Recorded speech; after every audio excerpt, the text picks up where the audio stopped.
Tone the Rebel. I know he's hardworking, so efficient. Beats is crazy. Street music with a little twist to it. And to hip hop that, you know what, it's been missing for a hot minute. There isn't anybody out there that has the same potential as he does. Where were you when I needed you? I ain't see you, ain't hear from you. I was heated, girl. I believed when you said you would hold me down, baby. You deceived me, and now I just hold a grudge for you. But it's your boy TDR. You're now tuned to Up Next.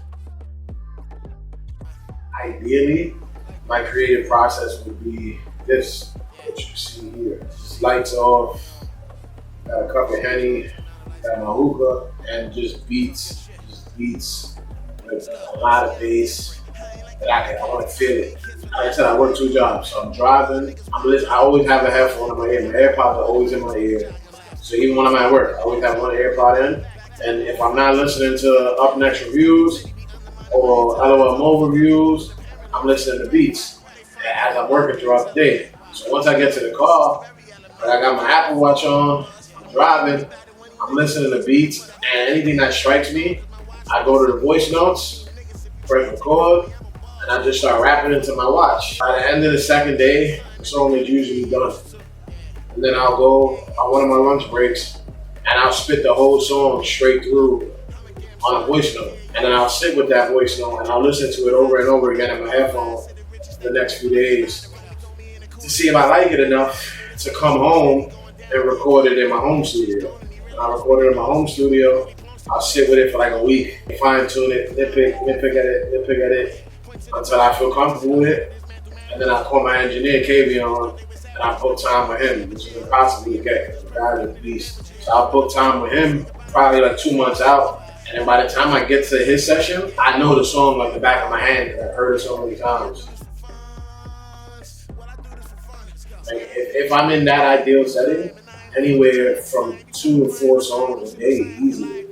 And that's why I have so much music. But over the years, and life happening, and becoming a dad, and having responsibilities, that I've had to adapt and change that creative process.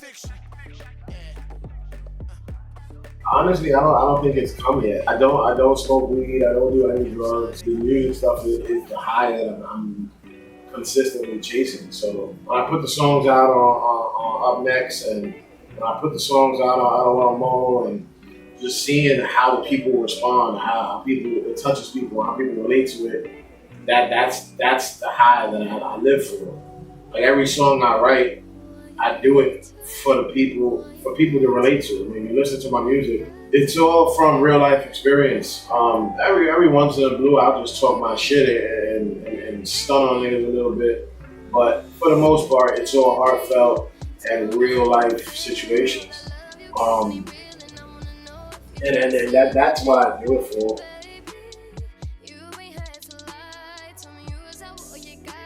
With this whole COVID thing, this whole Corona thing, it was a blessing in disguise for me. Because what it did was force everything to be digital. That's what put a spotlight on the Facebook review shows. And I'd be at work and people start tagging me in these things.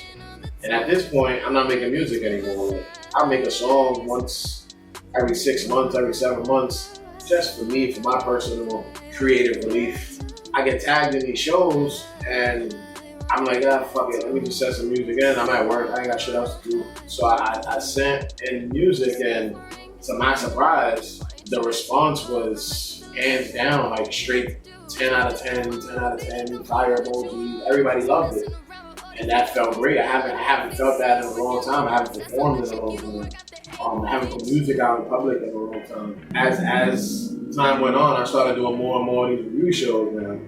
I'm starting to send in more old music, sending more older music, and the people are loving it as if it's fresh new music. Like, so I'm like, yo, if the people love my old stuff, imagine if I started putting out new stuff. Maybe I should reconsider my career path, and maybe I should reconsider doing music again. And after conversations with LOL Mo and conversations with Up Next with Lewis, they made me believe that I can still do it and that I still got it. A lot of my music that's 6, 7 years old sounds great now. Like And my dad always told me since I was a kid, like, he always told me, I'm ahead of my time, I'm ahead of my time. And it didn't make any sense to me.